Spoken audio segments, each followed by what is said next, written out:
Bem-aventurados os humildes de espírito, porque deles é o reino dos céus. Mateus 5:3. As primeiras palavras do Sermão do Monte já revelam a profundidade do ensinamento de Jesus. Ele inicia declarando felizes, bem-aventurados, os humildes de espírito. Mas o que isso realmente significa? Humildade de espírito não é pensar menos de si mesmo, mas reconhecer a própria dependência de Deus. É admitir que, sem Ele, nada somos. Diferente do que o mundo prega, exaltação do ego, da autossuficiência e do mérito próprio, Jesus valoriza aqueles que se esvaziam de si para serem cheios de Deus. A palavra grega usada para humildes remete à ideia de pobreza interior, aquele que sabe que precisa de algo maior. É como o publicano na parábola de Lucas 18:13, que batia no peito e dizia: "Ó Deus, tem misericórdia de mim, pecador." Ele foi justificado diante de Deus, não o fariseu que se achava justo por seus próprios méritos. Ser humilde de espírito é reconhecer que nossa salvação não vem das obras, mas da graça. Efésios 2:8-9. Jesus ensina que o reino dos céus é para aqueles que se rendem, que abandonam a soberba espiritual e se colocam diante de Deus com um coração quebrantado. Davi, no Salmo 51:17, diz: "Sacrifícios agradáveis a Deus são o espírito quebrantado. Coração quebrantado e contrito não desprezarás, ó Deus." Esse espírito contrito é o mesmo que Jesus exalta nas bem-aventuranças. Não é uma virtude social, mas uma postura espiritual diante do Altíssimo. Jesus também nos mostra com sua própria vida a essência dessa humildade. Em Filipenses 2:5-8, Paulo diz que ele, sendo Deus, esvaziou-se de sua glória e assumiu forma de servo, tornando-se obediente até a morte. A humildade de Jesus não era fraqueza, mas força em submissão. Ele nos convida a segui-lo nesse caminho. "Aprendei de mim, que sou manso e humilde de coração." Mateus 11:29. A humildade de espírito transforma vidas porque nos liberta do orgulho que cega, nos aproxima do Pai e abre o coração para receber a plenitude do reino. Ela nos torna sensíveis à voz de Deus, dependentes da sua direção, e nos posiciona no lugar certo para receber sua graça. Vós sois a luz do mundo. Mateus 5:14. Essa declaração de Jesus é um dos maiores chamados à responsabilidade espiritual que ele já fez. Após ensinar sobre o caráter do reino de Deus nas bem-aventuranças, Jesus volta-se aos seus discípulos e os declara como a luz do mundo. Ele não diz sereis ou podereis ser, mas afirma com autoridade: vós sois. A luz, na tradição bíblica, é símbolo da presença de Deus, da verdade, da pureza e da direção. Desde Gênesis 1, onde Deus disse, haja luz, ela representa o início da ordem divina, separando trevas e caos. No Salmo 119, 105, Davi reconhece: lâmpada para os meus pés é tua palavra e luz para o meu caminho. Portanto, ser chamado de luz do mundo é carregar uma identidade divina. É refletir o caráter de Deus no meio de um mundo mergulhado em trevas morais e espirituais. Jesus mesmo é descrito como a luz verdadeira que veio ao mundo. João 1:9. Em João 8:12, ele declara: eu sou a luz do mundo. Quem me segue não andará em trevas, mas terá a luz da vida. Quando ele diz que nós somos a luz, está nos confiando a continuidade da sua missão. Levar clareza onde há confusão, justiça onde há opressão, esperança onde há desespero. Mas essa luz não é algo que brota de nós por mérito ou habilidade. É reflexo da presença de Cristo em nós. Assim como a lua reflete a luz do sol, nós refletimos a luz de Cristo ao vivermos segundo a sua palavra. O apóstolo Paulo escreveu em Filipenses 2:15: para que vos torneis irrepreensíveis e sinceros, filhos de Deus inculpáveis no meio de uma geração corrompida, na qual resplandeceis como luzeiros no mundo. A ordem de Jesus inclui um alerta. Não se pode esconder uma cidade edificada sobre um monte. A luz não foi feita para ser encoberta. Muitos cristãos escondem sua fé por medo, vergonha ou conveniência. Mas Jesus nos chama à exposição santa, a viver de forma visível, autêntica e transformadora. Figuras como Daniel, que se manteve firme mesmo no exílio da Babilônia, são exemplos de quem brilhou no meio da escuridão. Mesmo pressionado a ceder, Daniel manteve sua fidelidade e foi uma luz entre os pagãos. José, no Egito, também brilhou como administrador justo, mesmo após ser traído e humilhado. A luz é vista pelas obras. Assim brilhe a vossa luz diante dos homens, para que vejam as vossas boas obras e glorifiquem a vosso Pai que está nos céus. Mateus 5,16. Não é glória para nós, mas para Deus. A vida transformada, o amor ao próximo, a justiça, a compaixão, tudo isso ilumina o mundo com a luz do céu. Perdoa-lhes, Pai, porque não sabem o que fazem. Lucas 23:34. Poucas palavras carregam tanto peso espiritual quanto estas, ditas por Jesus no auge da dor e da injustiça. Pendurado na cruz, traído, humilhado, ferido e abandonado, ele não clama por justiça, mas por perdão. Não exige vingança, mas intercede pelos que o crucificam. Essa é a essência do amor divino. Oferecer perdão mesmo quando o coração humano só ofereceria ódio. A cruz foi o palco da maior injustiça da história. O justo foi tratado como criminoso, o santo como blasfemo, o salvador como réu. E mesmo assim, o que brota de sua boca não é acusação, mas misericórdia. Perdoa-lhes, Pai. Essa frase resume o plano de redenção. Jesus veio exatamente para isso, reconciliar o homem com Deus, ainda que o homem não compreendesse seu pecado. Jesus sabia que eles não tinham plena consciência do que estavam fazendo. Suas mentes estavam obscurecidas pelo pecado, pela tradição religiosa, pela ignorância espiritual. E mesmo assim, Ele os ama. Essa é a mesma compaixão que moveu Jesus durante todo o seu ministério. Em Mateus 9:36, vemos que ao ver as multidões, teve compaixão delas porque estavam aflitas e desamparadas como ovelhas que não têm pastor. Esse ensino também lança luz sobre a profundidade do perdão cristão. Jesus não apenas ensinou sobre perdoar, ele viveu isso até o último suspiro. Em Mateus 18, quando Pedro pergunta quantas vezes deve perdoar seu irmão, Jesus responde: não até 7, mas até 70 vezes 7. O perdão não é uma exceção na vida cristã, é a regra. E não depende da atitude do outro, mas da nossa submissão à vontade de Deus. Estevão, o primeiro mártir cristão, compreendeu esse ensino profundamente. Enquanto era apedrejado, ele clamou em alta voz: Senhor, não lhes imputes este pecado. Atos 7:60. Ele seguiu o exemplo de Cristo, mesmo diante da morte. É dizer: Senhor, julga tu com justiça, porque eu decido seguir o teu exemplo. A cruz não foi apenas um sacrifício redentor, foi também um ensinamento. E ali no madeiro, o Filho de Deus nos mostrou que o perdão é o caminho mais poderoso de transformação. A falta de perdão é uma prisão invisível. Quem não perdoa carrega correntes que sufocam a alma, mas o perdão liberta. Liberta o outro e, principalmente, liberta você. Quando Jesus perdoa seus algozes, ele rompe com o ciclo da vingança e abre as portas da reconciliação. Ele nos mostra que amar os inimigos é possível e que a graça é maior do que a dor. Perdoar não é esquecer, fingir que nada aconteceu ou minimizar a dor. É um ato espiritual profundo de entrega. Vinde a mim todos os que estáis cansados e oprimidos, e eu vos aliviarei. Mateus 11:28. Entre todas as palavras que Jesus proferiu, esta talvez seja uma das mais reconfortantes.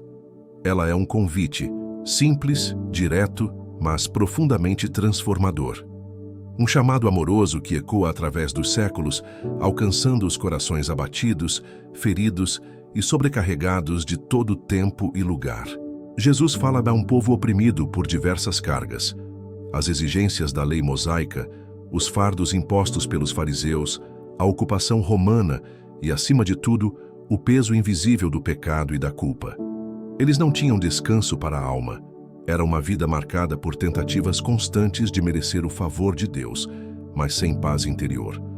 Foi nesse contexto que Jesus oferece algo revolucionário: alívio verdadeiro. O verbo vinde exige uma resposta. Não basta ouvir o chamado, é necessário se mover em direção a Cristo. Esse movimento é de fé e entrega. Jesus não promete uma vida sem lutas, mas um alívio para as dores que pesam sobre a alma. Ele não retira a cruz, mas caminha conosco. O alívio que ele oferece não é superficial, emocional ou passageiro. É descanso profundo para o espírito. Em Mateus 11:29, ele complementa: Tomai sobre vós o meu jugo e aprendei de mim, porque sou manso e humilde de coração, e encontrareis descanso para as vossas almas. O jugo é uma peça de madeira usada para unir dois bois. Quando Jesus fala do seu jugo, ele está dizendo: caminhem comigo, deixem que eu carregue com vocês o peso da vida. Vemos esse convite ecoar por toda a Escritura. O Salmo 55:22 nos aconselha: lança o teu cuidado sobre o Senhor e ele te susterá. Isaías 40:29 afirma: ele dá força ao cansado e aumenta as forças ao que não tem nenhum vigor. E em Jeremias 31:25, Deus promete: saciarei a alma cansada e fartarei toda a alma entristecida. Muitos personagens bíblicos encontraram esse descanso. Elias, por exemplo, em 1 Reis 19, chegou ao ponto de desejar a morte. Estava esgotado emocional e espiritualmente, mas Deus o visitou no silêncio, alimentou-o e o restaurou. Davi, tantas vezes perseguido, clamava em seus salmos por alívio e abrigo. E todos eles, em sua jornada, descobriram que só Deus poderia oferecer descanso verdadeiro. Esse ensino de Jesus continua atual. Em tempos de ansiedade, pressão, luto, exaustão emocional e espiritual, ele ainda chama: vinde a mim. Não importa o peso que se carrega, pecado, culpa, fracassos, traumas, ele é o único que pode aliviar o fardo da alma. E esse alívio não vem de um lugar religioso, mas de um relacionamento vivo com o Salvador. Não se trata de métodos, mas de presença. Jesus é o pastor que busca a ovelha cansada e perdida. E quando a encontra, coloca-a sobre os ombros e a leva para casa. Lucas 15:5. Aquele que quiser ser o maior entre vós será vosso servo.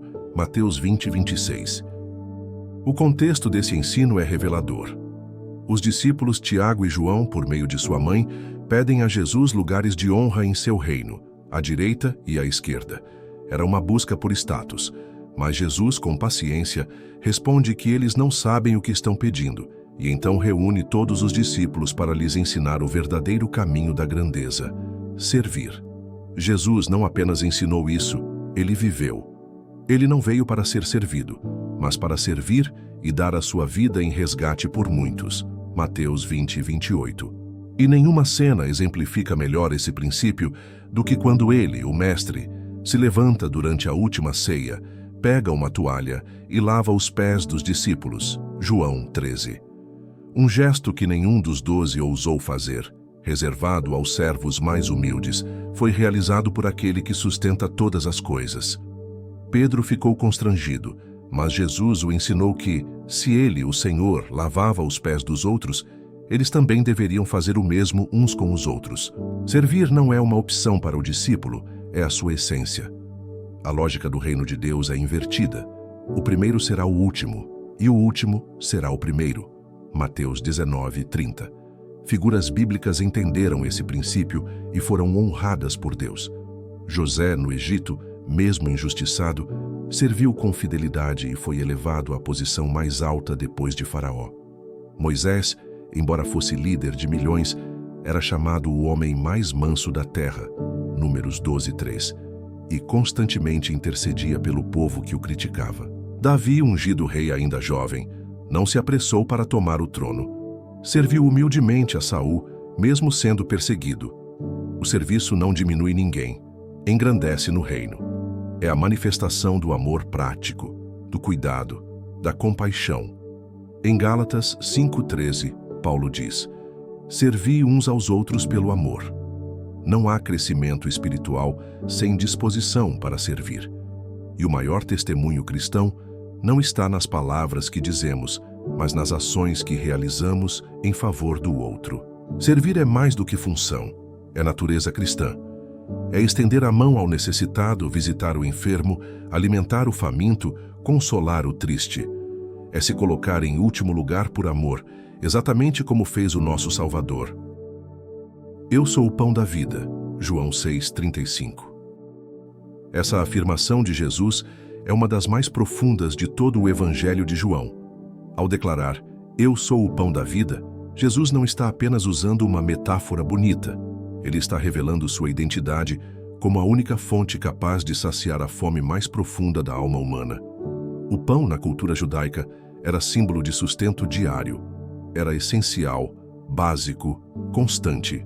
Ao se comparar com o pão, Jesus mostra que ele é essencial à vida espiritual do ser humano. Não um complemento, mas a base. Este ensino foi dado após o milagre da multiplicação dos pães e peixes. As multidões o seguiam, impressionadas, esperando mais sinais, mais comida, mais milagres. Mas Jesus, conhecendo os corações, os confronta. Vocês me procuram não porque viram sinais, mas porque comeram do pão e se fartaram. João 6,26. Ele então os convida a buscar o pão que não perece, o alimento que vem do céu.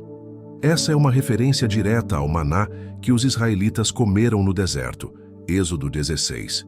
Durante 40 anos, Deus sustentou o povo com pão que caía do céu. Ainda assim, todos aqueles que comeram do maná morreram, porque o alimento era físico e temporário. Jesus, porém, declara: vossos pais comeram o maná no deserto e morreram. Este é o pão que desce do céu, para que o que dele comer não morra. João 6:49 e 50. Ele é o pão que dá vida eterna. Muitos, ao ouvirem esse discurso, se escandalizaram. Não conseguiam compreender que Jesus falava de uma nutrição espiritual. Queriam milagres externos, mas Jesus oferecia transformação interior. É a mesma dificuldade de muitos hoje. Buscam bênçãos, mas não querem o abençoador. Desejam resultados, mas rejeitam o relacionamento. O pão da vida não é algo que recebemos uma única vez. É uma alimentação contínua. Assim como precisamos comer todos os dias, precisamos de Jesus todos os dias. Sua palavra é alimento, sua presença é sustento. Nem só de pão viverá o homem, mas de toda palavra que sai da boca de Deus. Mateus 4:4. Disse Jesus, citando Deuteronômio 8:3. Ao longo das Escrituras, vemos como esse alimento transforma vidas. Elias, fugindo da rainha Jezabel, queria morrer, mas Deus lhe enviou pão e água por meio de um anjo. E com aquela comida, caminhou 40 dias até o Monte Horebe. 1 Reis 19. Esse alimento que sustenta em meio ao deserto é símbolo da presença de Deus que fortalece o abatido. Jesus é o pão vivo que desceu do céu. Quem dele se alimenta encontra força para continuar, esperança para enfrentar a dor, consolo para a alma e vida eterna. E este alimento não custa nada. Ele é oferecido gratuitamente àqueles que creem. É um convite aberto, uma promessa eterna. Quem vem a mim jamais terá fome. Eu sou o bom pastor. O bom pastor dá a sua vida pelas ovelhas. João 10:11. Neste poderoso ensino, Jesus revela não apenas o seu cuidado por nós, mas também a profundidade do seu compromisso. Ele não é um pastor qualquer. Ele é o bom pastor, aquele que conhece, guia, protege e dá a própria vida pelas suas ovelhas. Essa imagem tem raízes profundas nas Escrituras e é carregada de ternura, liderança e sacrifício. Ao se identificar como o bom pastor, Jesus faz ecoar uma promessa messiânica de séculos antes. No Salmo 23, Davi, ele mesmo um pastor antes de ser rei, declarou: o Senhor é o meu pastor, nada me faltará. Já em Ezequiel 34, Deus censura os líderes de Israel por serem maus pastores e promete: eu mesmo apacentarei as minhas ovelhas. 15. Quando Jesus diz: eu sou o bom pastor, ele está afirmando ser o cumprimento vivo dessa promessa. O próprio Deus, que viria cuidar pessoalmente do seu povo, agora está entre eles. Um pastor no contexto bíblico não era uma figura distante. Ele andava com as ovelhas, chamava cada uma pelo nome, conhecia suas fraquezas, enfrentava feras, suportava sol e frio. Tudo por amor ao rebanho. Jesus afirma: as minhas ovelhas ouvem a minha voz. Eu as conheço e elas me seguem. João 10, 27. Isso revela intimidade, direção e confiança. Mas o que torna Jesus o bom pastor não é apenas o cuidado diário, e sim o fato de dar a sua vida pelas ovelhas. Esse ponto distingue o verdadeiro do falso pastor. O mercenário foge quando o perigo vem, porque não se importa com o rebanho. Mas Jesus se coloca entre nós e o lobo. Ele escolheu a cruz. Ele não foi vencido. Ele se entregou voluntariamente. Foi por amor. Ao longo das Escrituras, vemos esse cuidado pessoal do bom pastor em ação. Quando Pedro afunda nas águas, Jesus o levanta. Quando Maria Madalena chora diante do túmulo, Jesus a chama pelo nome. Quando os discípulos estão perdidos após a crucificação, ele vai até eles, parte o pão e renova sua fé. Ele busca cada ovelha, uma a uma. Esse ensino também revela algo profundo sobre pertencimento. Em João 10,16, Jesus diz: ainda tenho outras ovelhas que não são deste aprisco, a essas também devo conduzir. Ele fala dos gentios, de nós. Ele não veio apenas para Israel, mas para todo aquele que crê. O rebanho é um só. O pastor é um só. Nos desertos da vida, onde as vozes do mundo confundem e ameaçam, a voz do bom pastor se destaca. Ele nos guia por veredas de justiça, mesmo no vale da sombra da morte. Seu cajado nos dá segurança, seu cuidado nos dá repouso, e mesmo diante do inimigo ele prepara uma mesa. Isso é graça. Seguir o bom pastor é mais do que pertencer a uma religião. É estar em um relacionamento vivo com aquele que deu tudo por nós. Ele não apenas mostra o caminho, ele é o caminho. E quem anda com ele jamais estará perdido. A tua fé te salvou. Lucas 8,48. Essas palavras de Jesus foram ditas a uma mulher marcada pela dor, pelo isolamento e pela esperança silenciosa. Há 12 anos, sofrendo de uma hemorragia, ela havia gastado todos os seus recursos buscando cura e havia sido rejeitada pela sociedade, considerada impura pela lei. Levítico 15, 25, 27. Mas, ao ouvir falar de Jesus, algo dentro dela se acendeu. Fé. Uma fé ousada, humilde e silenciosa. Ela não pede atenção, não exige nada, apenas pensa consigo: se eu apenas tocar na orla de suas vestes, serei curada. Lucas 8,44. E assim o faz. Em meio à multidão, estende a mão e toca Jesus. No mesmo instante, sua hemorragia cessa. Jesus para, pergunta quem o tocou, mesmo sendo comprimido por tantos. Pedro, sem entender, responde: Mestre, a multidão te aperta.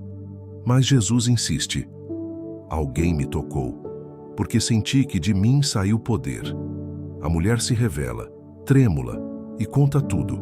Jesus a olha com ternura e diz: Filha, a tua fé te salvou. Vai em paz. Aqui não vemos apenas uma cura física, mas uma restauração completa. Jesus não só cura o corpo, ele também cura a alma. Ao chamá-la de filha, ele a reintegra à comunidade, reafirma seu valor e a abençoa com paz. A fé dela foi mais do que crença, foi entrega total, confiança viva. Essa frase, a tua fé te salvou, aparece várias vezes nos evangelhos. Foi dita ao cego Bartimeu, Marcos 10:52, ao leproso samaritano que voltou para agradecer, Lucas 17:19, e até à mulher pecadora que ungiu os pés de Jesus com lágrimas, Lucas 7:50. Em todos esses casos, a fé foi o canal pelo qual a salvação, seja cura, restauração ou perdão, fluiu. A fé que salva não é uma emoção, mas uma decisão de confiar em Jesus como a única esperança.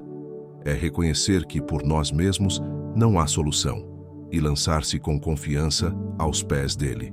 Hebreus 11:1 diz que a fé é o firme fundamento das coisas que se esperam e a prova das coisas que se não veem. Essa fé é ativa, move montanhas, vence obstáculos, resiste à dúvida. Vemos esse tipo de fé em Abraão, que creu contra toda esperança. Romanos 4,18. Em Ana, que orou com lágrimas no templo até receber a promessa. Em Daniel, que preferiu ser lançado na cova a negar sua fé. Todos tinham algo em comum. Confiaram que Deus era maior do que qualquer circunstância. Jesus honra a fé sincera. Ele nunca desprezou aquele que veio a ele com o coração quebrantado. E ele continua dizendo hoje: a tua fé te salvou. Não importa o passado, a fraqueza ou o tamanho da tempestade. Quando colocamos nossa fé em Cristo, encontramos cura, vida e salvação. Não se turbe o vosso coração. João 14:1. Pouco antes de enfrentar a cruz, Jesus reúne seus discípulos em um momento íntimo, sabendo que o sofrimento estava próximo. Ele conhece o medo que paira no coração deles. Percebe a confusão, a tristeza, a ansiedade do que estava por vir. E com ternura fala: não se turbe o vosso coração. Credes em Deus, crede também em mim. Essa palavra é consolo em meio ao caos. É como um farol que brilha em noite escura. O termo turbar significa perturbar, agitar, tirar do lugar. Jesus sabia que o coração humano se abala diante da dor e da incerteza. Ele mesmo chorou no túmulo de Lázaro, João 11:35, e suou gotas de sangue no Getsêmani, Lucas 22:44. Mas ele também nos ensina que existe um caminho de paz em meio à tormenta: a fé. Credes em Deus, crede também em mim. Aqui está o segredo. A paz que excede todo o entendimento, Filipenses 4:7, não vem da ausência de problemas, mas da presença de Jesus. Quando cremos nele, nosso coração encontra estabilidade mesmo quando tudo à volta parece ruir. Ao longo das Escrituras, vemos homens e mulheres enfrentando grandes aflições sem deixar que seus corações se turbassem. Jó, no auge da dor, declarou: eu sei que o meu Redentor vive. Jó 19:25. Paulo e Silas, presos e injustiçados, cantavam louvores na prisão. Atos 16:25. Davi, cercado por inimigos, proclamava: ainda que eu ande pelo vale da sombra da morte, não temerei mal algum. Salmo 23:4. Eles tinham algo em comum. Confiaram em Deus mesmo sem entender o porquê da dor. O contexto de João 14 é precioso. Jesus continua dizendo que vai preparar lugar na casa do Pai, que há muitas moradas, e que voltará para nos levar para Ele mesmo. Ou seja, a razão para o coração não se turbar é a promessa da eternidade. Ele garante: na casa de meu Pai há muitas moradas. Eu irei e voltarei. Isso dá esperança. A fé não remove a dor da vida, mas remove o desespero. Jesus não disse que não teríamos aflições, mas que poderíamos ter paz nele, João 16:33. Ele é o príncipe da paz, e sua presença é o maior antídoto contra a inquietação. Em tempos de crises, perdas, enfermidades ou incertezas, suas palavras ainda soam como um bálsamo. Não se turbe o vosso coração. Quando tudo ao redor balança, ele permanece firme. Quando as vozes do medo gritam, sua voz sussurra paz. E quando a alma se angustia, ele nos convida a crer, não no amanhã, mas nele que segura o amanhã em suas mãos. Está consumado. João 19:30. No momento mais sombrio da história da humanidade, quando o céu escurece e a terra treme, Jesus, pregado na cruz, solta um brado que ecoa pela eternidade: está consumado. 3 palavras que encerram um ciclo, selam uma promessa e inauguram uma nova realidade espiritual. Não é um grito de derrota, mas o anúncio da maior vitória já conquistada. A expressão grega usada por João é tetelestai, que significa está completamente pago. Era usada na cultura da época quando uma dívida era quitada ou uma missão era cumprida. Ao pronunciá-la, Jesus estava declarando: a obra da redenção foi concluída. A justiça de Deus foi satisfeita. O preço pelo pecado foi pago. O véu foi rasgado. O caminho até o Pai estava enfim aberto. Essa frase é o clímax de todo o plano da salvação traçado desde Gênesis. Desde a queda do homem, Deus prometera um Redentor. Em Gênesis 3,15, ele fala da semente da mulher que pisaria a cabeça da serpente. Ao longo de toda a história bíblica, vemos figuras e sombras apontando para esse momento. O cordeiro pascal no Êxodo, os sacrifícios no templo, o sangue sobre o propiciatório. Todos esses elementos agora encontram seu cumprimento em Cristo. Isaías 53, escrito séculos antes, profetizou com precisão. Ele foi traspassado pelas nossas transgressões, esmagado por nossas iniquidades. O castigo que nos traz a paz estava sobre ele, e pelas suas pisaduras fomos sarados. Jesus tomou o nosso lugar, e ao declarar, está consumados, ele afirma, não há mais condenação para os que estão em Cristo. Romanos 8:1. É importante notar que Jesus não disse, estou consumado. Ele não estava vencido, ele venceu. O Filho de Deus morreu sim, mas foi por vontade própria. Ele mesmo afirmou, ninguém tira a minha vida de mim, mas eu a dou por minha própria vontade. João 10:18. Com a missão cumprida, ele entrega o Espírito ao Pai, como um guerreiro que, depois da batalha vencida, repousa. A vitória da cruz não é apenas teológica, é pessoal. Significa que nossos pecados podem ser perdoados, que a culpa já não precisa nos aprisionar, que não precisamos mais tentar conquistar Deus com méritos. Significa que há graça, liberdade e reconciliação. Paulo entendeu isso profundamente.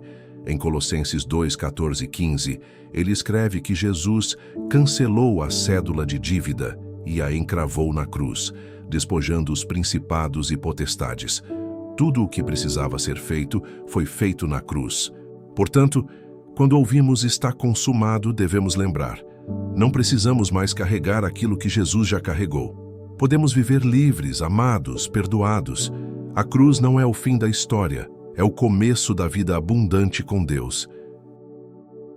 Chegamos ao final dessa jornada por 10 ensinamentos poderosos de Jesus. Palavras que não apenas tocaram corações há 2000 anos, mas que continuam transformando vidas hoje. Se alguma dessas verdades falou ao seu coração, não ignore esse chamado. Jesus ainda está vivo, ainda cura, restaura, liberta e salva. Se você deseja continuar recebendo conteúdos como este, reflexões profundas, mensagens bíblicas e alimento para a sua fé, inscreva-se no canal agora mesmo e ative o sininho das notificações para não perder nenhuma nova mensagem. Se você quer que Jesus também transforme sua vida, comente: Jesus transforma a minha vida. Esse simples ato pode ser o primeiro passo de uma grande mudança espiritual. Que o Senhor te abençoe, te fortaleça e continue guiando cada passo da sua jornada. Amém.